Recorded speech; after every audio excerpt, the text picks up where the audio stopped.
Det fede er jo, at jeg følger delen. Altså, den tegning, jeg får, den står jeg og laver. Og kan følge den fra start til slut. Altså, det er sjovt at være med til den der proces. At se den der maskine der tage form.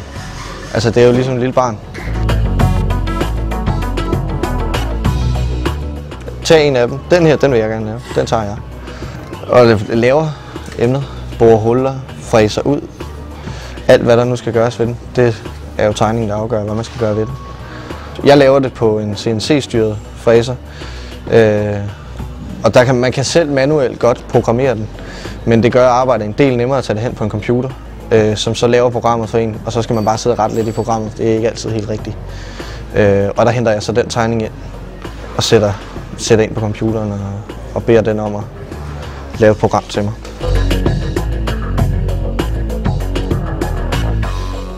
Jeg har min værkfører.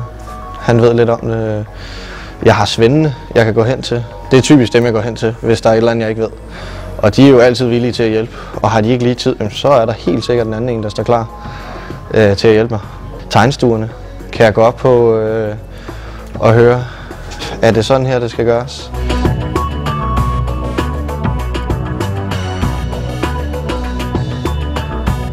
Jeg konfronterer så tegneren med det.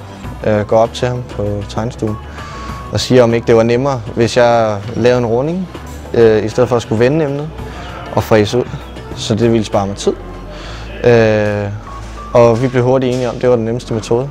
At lave den runding der, så jeg slap for at vende emnet. Det var fedt, at jeg også har været med til at lave nettet. Sådan selve tegningen på det.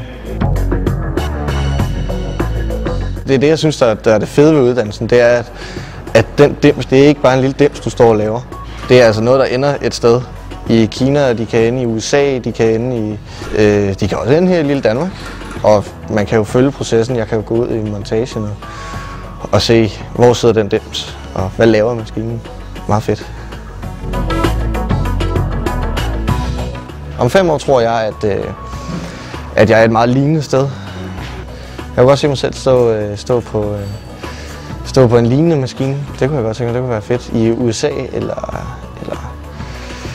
eller i Tyskland eller sådan noget. Komme ud i verden lige og se lidt af verden.